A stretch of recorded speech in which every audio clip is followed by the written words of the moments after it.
In the previous part, we discussed about stereotype. Before that, we discussed about inequalities, discrimination, diversity, prejudice, and in just the part before this part, we discussed the stereotype. We will just reconnect few things so that we understand what we are going to study further. Stereotype is the image that we frame in our mind about a person. Could be bad, could be good. That depends on what we are forming an opinion about. In this part, we will be learning about discrimination. Diversity is the different people that living together. And how are those differences creating discrimination, creating the good impact and sometimes the bad impact. People are discriminated on the basis of gender, a boy or a girl, race, disability. A person who is physically challenged will not be given the same opportunity as a person who is physically strong will be given. Color. Color here means not the orange and the black and the white and the red colors. They mean the skin color. And skin color is something which differs because people, they come from different geographical areas. Nationality, I am Indian or Britain or Spanish or from any other country. So my nationality differs. Religion, if I am a Hindu or if I am a Muslim or if I am from the Sikh religion or if I am a Buddhist or if I am a Christian, people, the moment they will hear my name, sometimes if my name is not clear, as there was a doubt in the first chapter when we discussed about Samir and Samir said that I am a Muslim Samir. In that case, if people are not very sure about my religion, after asking my first name, the next question that pops up in their mind is, what's your full name? And after knowing that this is the name, my name and my last name describes the religion to which I belong. And after getting that complete name, I am sure some stereotype, some image, something will happen in their mind. It could be good, it could be bad. Depends on the kind of the experience they had in their past. And my age. If I am from age group that is 40s to 50s, 40s to 60s, if I am from an age group that is from 20 to 30 or 20 to 40, depends. My age will be a big factor in deciding if I am suitable for that job or not. These are the areas, these are the few pointers where people are discriminated on. Now, discrimination creates inequality. Inequality means when people are not getting the equal treatment. As we have discussed in the previous parts, boys and girls, they don't get similar opportunities. Young aged people and old aged people, they are not given the similar opportunities. People who are from different region are also not given similar opportunities. So that means when we are doing discrimination, along with that we are creating inequalities. Now, discrimination happens when people act on their prejudices and stereotypes. This we have also discussed earlier, because I will frame a certain opinion and I will start discriminating. Because of my previous experiences, I will start understanding that this person can do this or cannot do this. Can he or she be my friend or not? Stop living them from certain neighborhoods.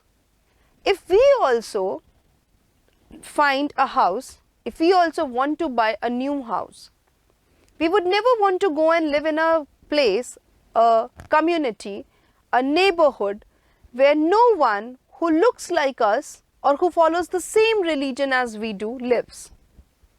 This is something that has happened with everyone. Prevent them from taking water from the same well or hand pump. Nowadays, you will not even find wells and hand pumps. But whatever we are talking, you will not find all those things in modern India.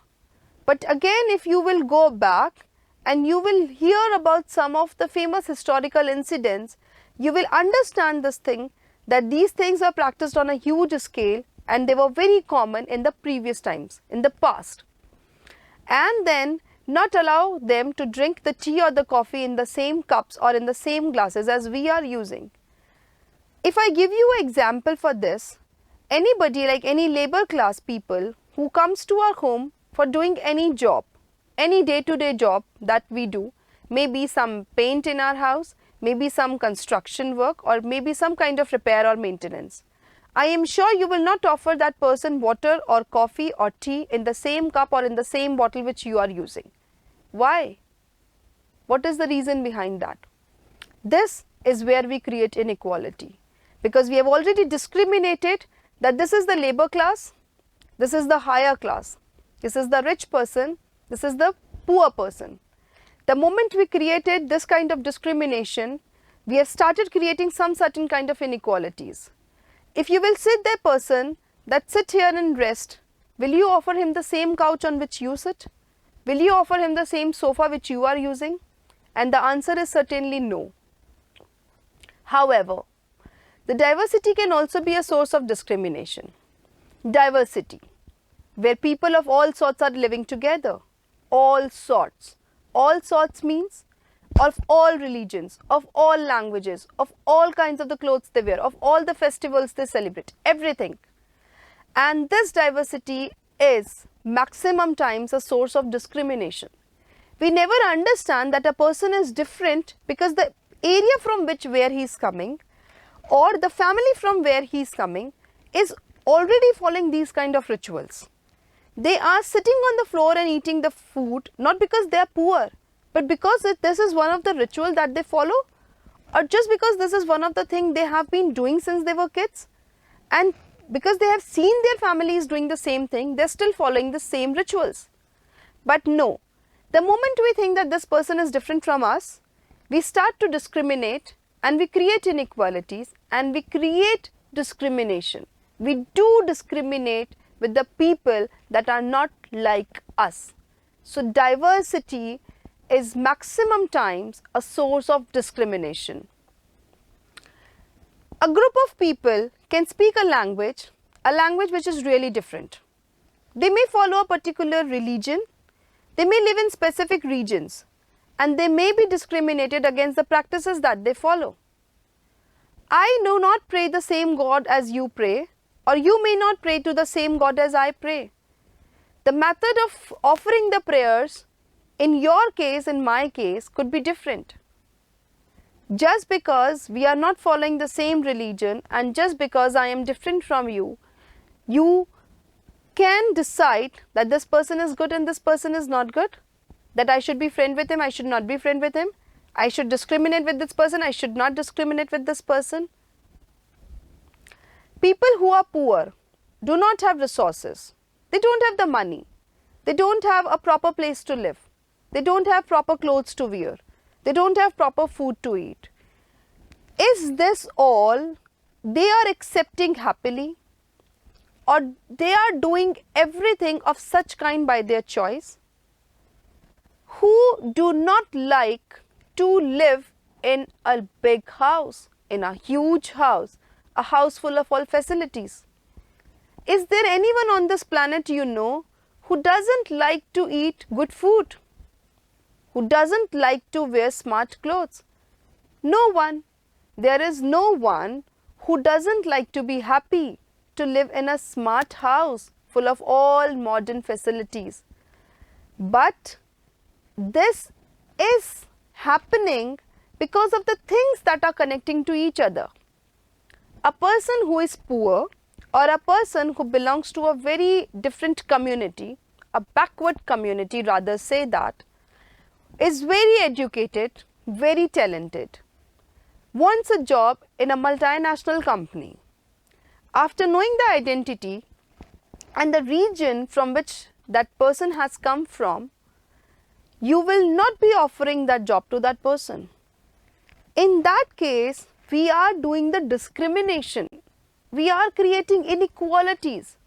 And a person who has come from a developed area has done his education from a very good school or college and belongs to a family where English is spoken on a day-to-day basis, and that person applies for the same job, he or she will be given the chance, but not the other person. And that's how this inequality is always existing, that a person who is poor stays poor and a person who is rich stays rich or even become richer. When I say this thing, that a poor person does not have enough money to fulfill his or her daily needs, this is not a diversity. This is not something that people of different types are living here. This is a form of inequality. These poor people face discrimination in schools, offices and hospitals. I am giving you a situation, two situations, and then think that if I am saying it correct or wrong. You go to a very nice hospital, a very beautiful hospital, a hospital with all the modern facilities, technologies and everything. Very well dressed, you speak good English, and you had an appointment with the doctor. Similarly, a man suffering from the same ailment as you are or somebody else is, has an appointment with the same doctor, and the doctor is charging the same fees from you and from that person. But the way the doctor treats you, treats means the way the doctor talks to you, the way the doctor shows the friendliness with you. His attitude towards that person who has come from a rural area will not be same, because he will identify you, he will try to think what you are from the kind of the clothes that you are wearing, from the kind of the language you are speaking and your body language. So these poor people are becoming poorer because they are not given the equal chance as the richer people are getting. Wherever they go in schools to for the admissions of their own children, they go in hospitals to get the treatments, or they go anywhere, they are not treated equally. They are treated in a very different manner because they come from a different region, because they are not rich, because they don't have the same facilities as a rich person has, because they can't dress like a rich person can dress. Just because they are poor, they are treated badly. Some are even more discriminated than others. Now, discrimination doesn't end here with the richer and the poorer people. Some people are even in a more worse state. They are discriminated on even larger grounds, on more areas than others. This is a picture of a tribal community.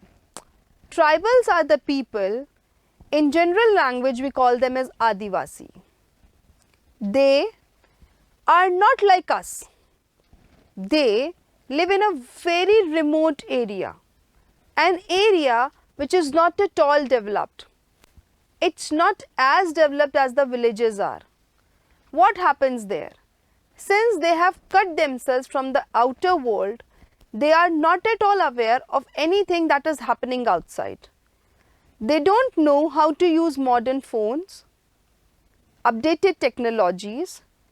They have nothing to do with all the languages that are being spoken in the world. They will dress as their people are doing, say suppose whatever is their native dress, whatever is their native food, they eat that, and the native language is what they speak.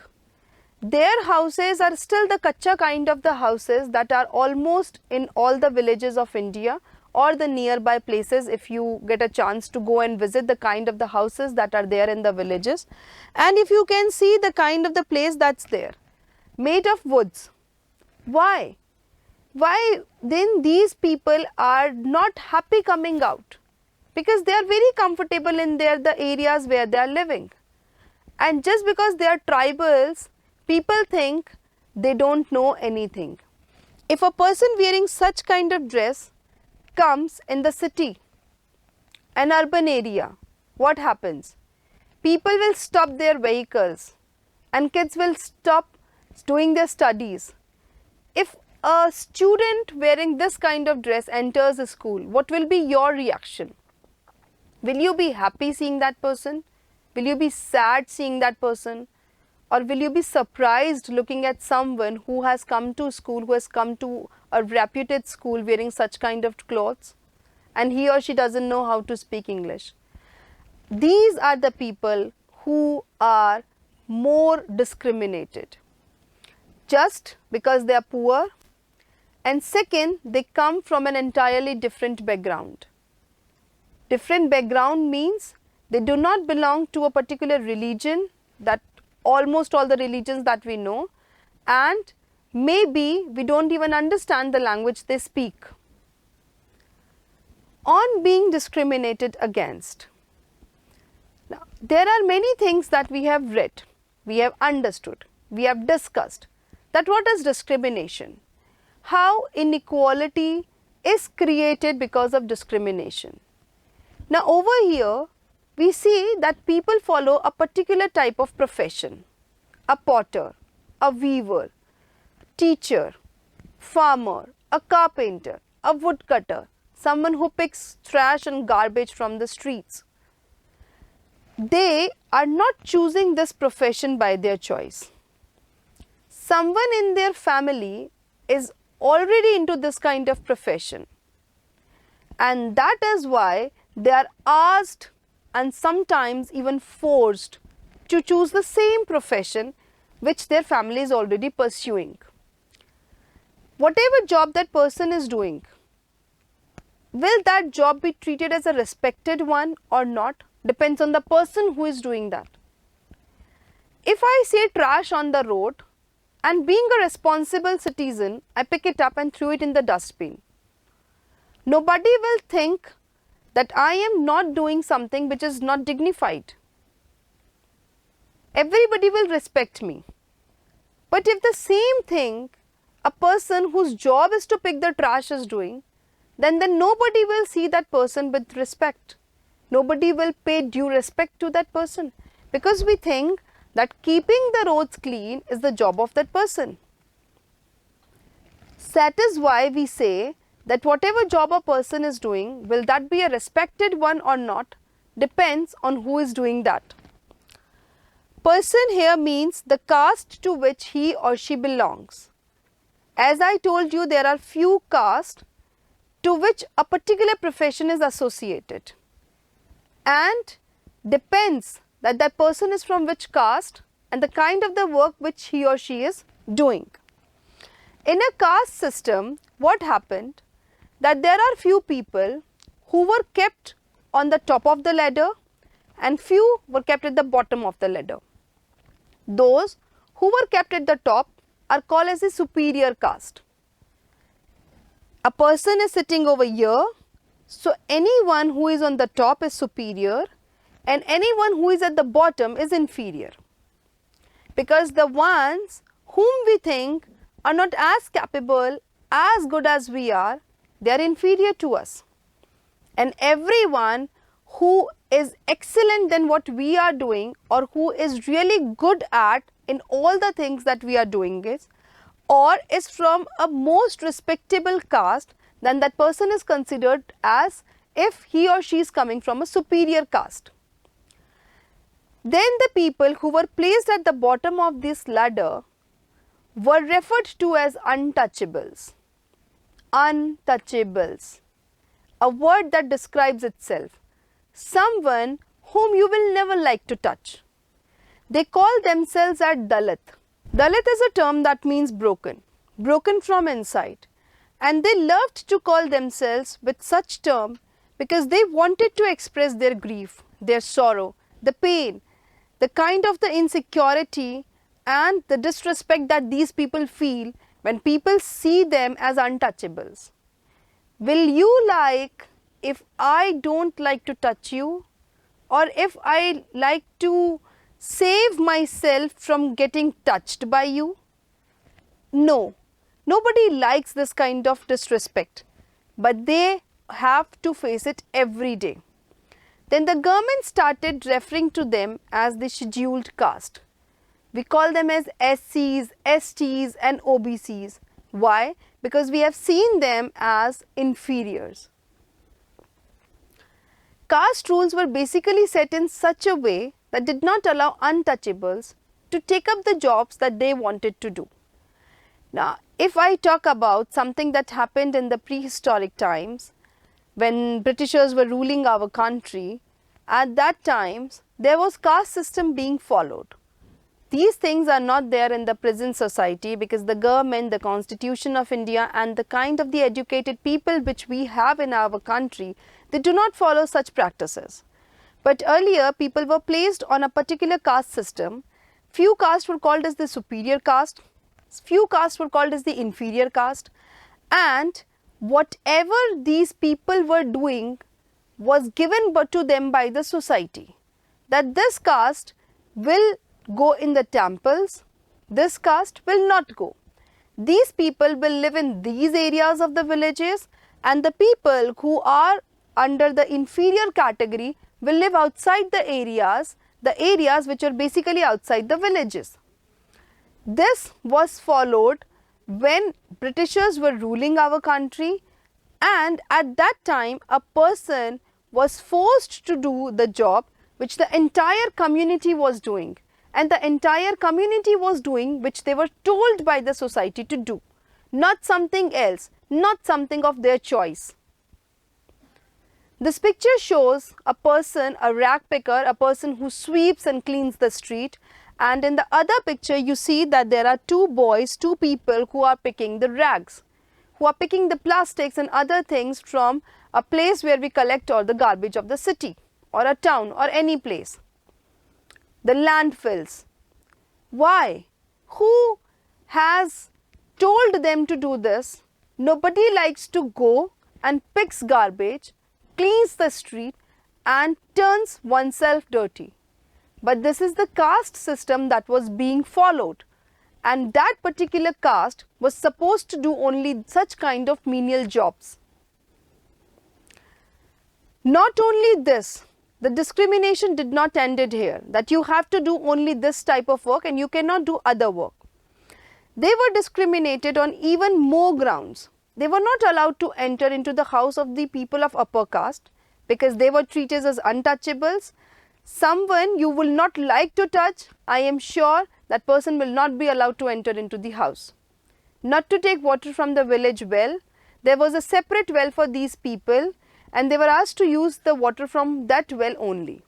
In case the water is not there in that well, they will have to wait for the rains to come, for the well to fill, and then only they could use the water.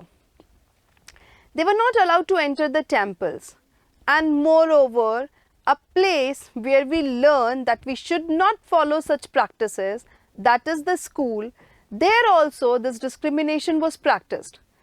The kids of the inferior families, of the inferior caste, of the untouchables were not allowed to sit next to the children of the superior caste. This is a very famous person and we all know him as Mr. Bhim Rao Ambedkar. Before we move on to whatever we are going to discuss about this person, there was a famous incident that happened and that is given in your book also, which we will be discussing quickly, that once Mr. Bhim Rao Ambedkar and his brother wanted to go to a particular place with their father. This family was basically from a Dalit caste only, which are treated as untouchables, but since they were educated and their physique and their dress sense did not allow them to look like as if they belonged to an untouchable community. So on the railway station where they were waiting for their father, who was a worker over there, they were waiting for their father to come so that they all can travel together to a place where they wanted to go. They kept on waiting, but the father did not turn up. Out of curiosity, the station master came and spoke to these people that what are you, who are you, what are you waiting for? When they told the entire incident, the station master was not even able to make up that these people are from a Meher caste or a Dalit caste, or to basically recall from an untouchable caste, that they are untouchables. And then he asked their name. Their name was like normal people name. He asked the full name. He asked whom are you waiting for, and after getting to know that to which family they belong, the station master was really shocked. He couldn't do anything since the father did not come and the train already left the platform. They were not having any other option, so they went outside and asked the other people who were taking the caravans that we want to go from here to that particular place to Koregaon, can you take us? Then the people who, like the person who drives a cart, he asked this man Bhimrao Ambedkar, that what is your name? To which caste do you belong to? When he told him that this is my name and this is the caste I belong to, the person who was driving that cart, not only one person, all the person who were actually waiting outside the station, like like nowadays there are autos and taxis and tempos and cars and bus drivers that wait outside the railway stations to ferry the people. Similarly, there were in olden times, there were the people who drives cart, the bullock cart or the horse cart or some such carts, to ferry the people from one place to another.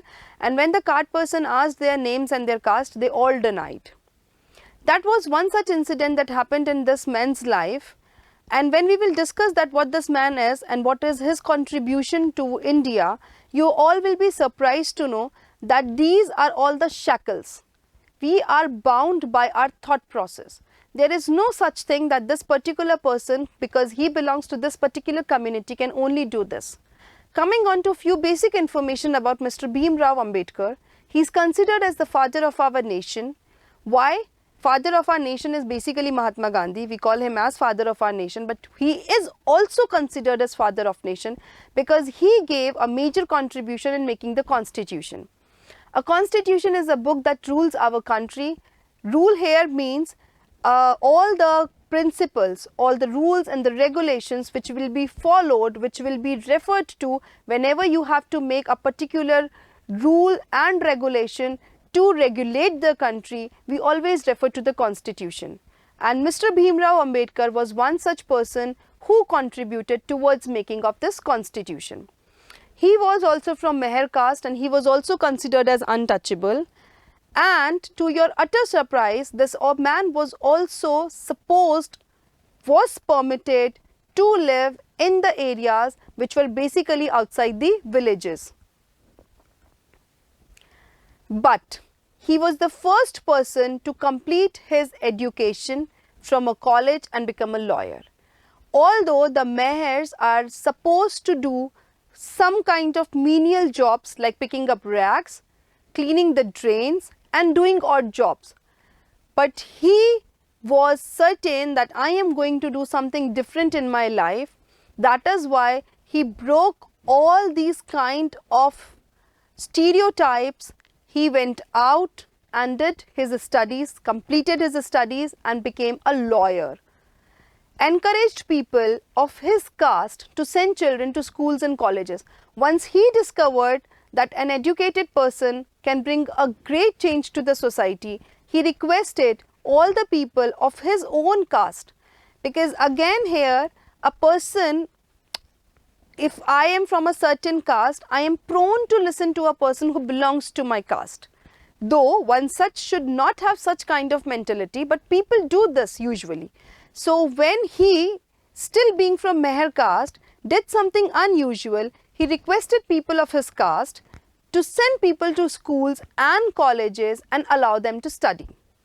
But later he himself converted to Buddhism because he wanted a religion where everybody is treated equally. So he was tired of the religion that he was following, everything that he has seen in his childhood, and later he converted to Buddhism. He believed that Dalits should fight for their rights, not for their own rights, but for the rights of everybody they see. They should create a better society. They should do something which commands respect, because respect is something which is earned. You cannot ask for respect. I cannot say you this thing that if I enter the room, you have to stand up and give me that respect. A teacher enters a class and that feeling should come from within us, that this teacher has come, I should stand up and I should respect my teacher. Nobody can ask for respect. A respect is something which is earned. So Bhimrao Ambedkar told every person, each and every person of his community, that if you want to earn respect, stand up, fight for your rights, go school and college and gain education, because education is something that can take you to another level. Striving for equality. Striving means fighting for equality. I am one such person which belong to a distressed and depressed section of the society, and I am waiting for one fine day that day will come wherein I will be given the equal chance, the equal opportunities like the other persons are getting.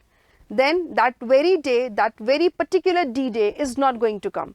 Nobody is going to come and uplift me. I have to do it for myself. When we were struggling from Britishers, the moment, that area, the phase when the Britishers were ruling us, it was the people from all the caste that came together for the freedom. That means united we can do anything whatever we wish to achieve.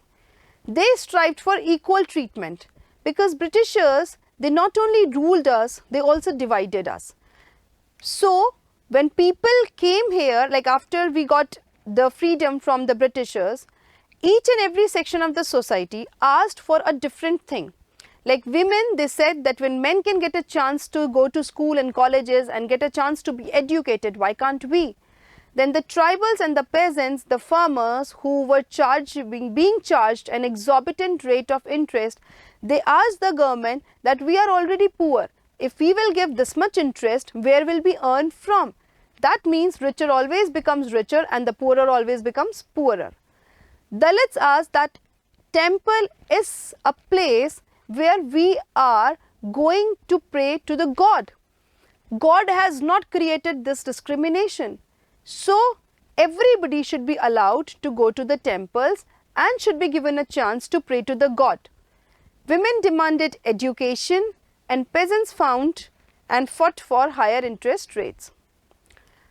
Year 1947, when India got independence from Britishers, it was a concern for everyone that already we are divided, and if this division continues, if we are still in a state where we are not giving equal opportunities to the people, then we will be in trouble.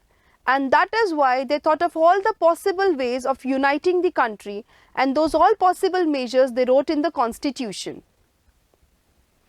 Many leaders of these struggles, such as Bhimrao Ambedkar, also fought for the rights of Dalits.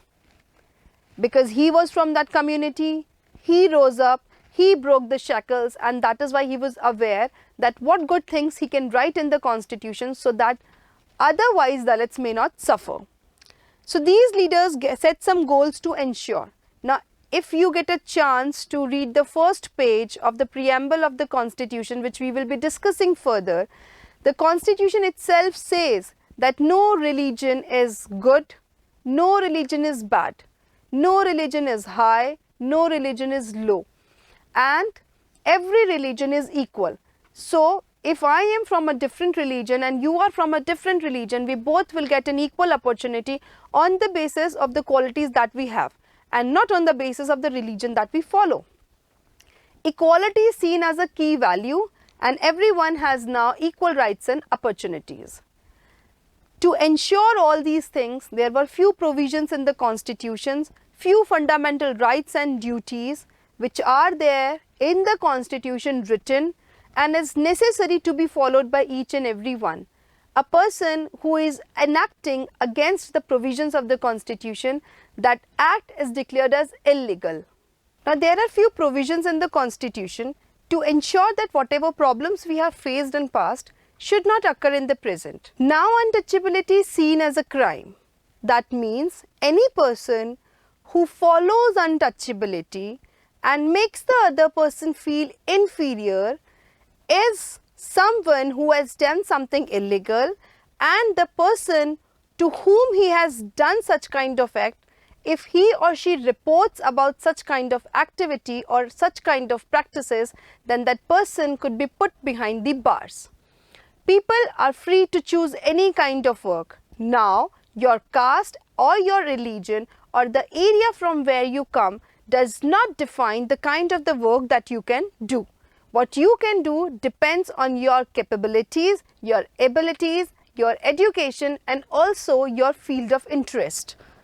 The Constitution placed responsibility on the government to take specific steps to provide equality to the poor and to the marginal sections of the society.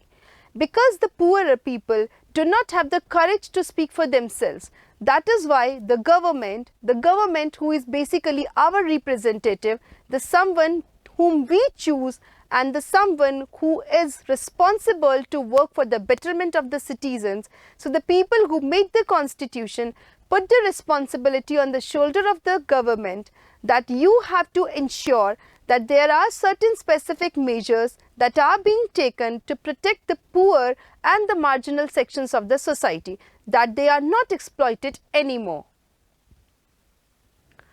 This is a picture that shows that there are different people who look different, who wear different, and maybe who think different, but they all are one. They all are living in same country. That country could be any country, and they are supposed to be treated equally. These are the provisions that are there in the Constitution of the country. Respect for diversity is a key element for equality. Diversity is a good thing until and unless it turns itself into inequality. We should have diversity, and diversity should have equality. Every person who is different should live together, should get the equal amount of respect, and should be treated as same. People should have the freedom to follow the religion that he or she wants to follow. It is not necessary for me to follow the same religion as my parents do or the community to which I belong.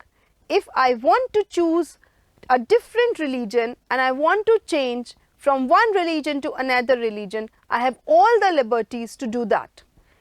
I have the liberty to speak my language, my regional language, or the language which I am comfortable in. Nobody can force me to speak a particular language just because I am living in a particular region. And I have all the liberty to follow all my festivals despite the fact to the area where I am living in. Also, not only the individuals, but the government should treat all the religions equally. When I say India is a secular country, that means no religion is the country religion. No religion is the state's religion. A secular country means where all religions are treated equally. So these are the few religions which are being practiced with equal respect. India is a secular country where people of different religions have the freedom to practice and follow the religions of their choice. They can do this without any fear of discrimination. Today I follow X religion and tomorrow I want to follow Y religion. And the X religion is superior and Y religion is inferior, but I have certain kind of inclination towards the Y religion, then nobody can stop me and I can convert or change my religion the day I decided to do that. And I don't have that fear of discrimination in my mind because the Constitution says that practicing some such kind of things is always and always illegal. We all live together and we all respect each other, and that is the beauty. Now, equality is something that we have to keep striving for and something which will not happen automatically. As I always say that if you wish to get something, you have to stand and speak up for your rights. You have to stand and fight for what you want in your life. If you keep sitting, if you have a laid back attitude, and if you keep wanting and wishing something in your life, opportunity is not going to come and knock at your doors. This is the Constitution of India, which says, "We, the people of India, having solemnly resolved to constitute India into a sovereign, socialist, secular, democratic republic and to secure all its citizens. India is a sovereign, socialist, republic, democratic country.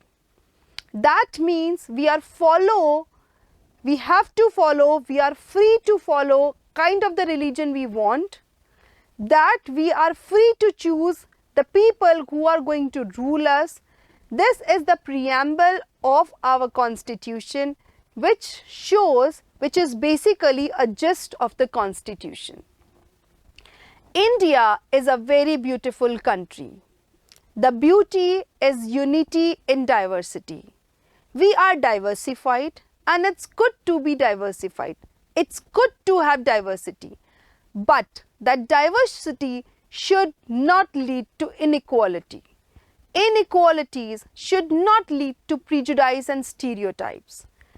It is always good to live with people of different types, different kinds, and to learn whatever good they have, because every individual is unique in its own sense, has one or the other skill which we can always imbibe from that person. With this thing, we come to an end to this chapter. Have a happy day. Keep learning, keep growing.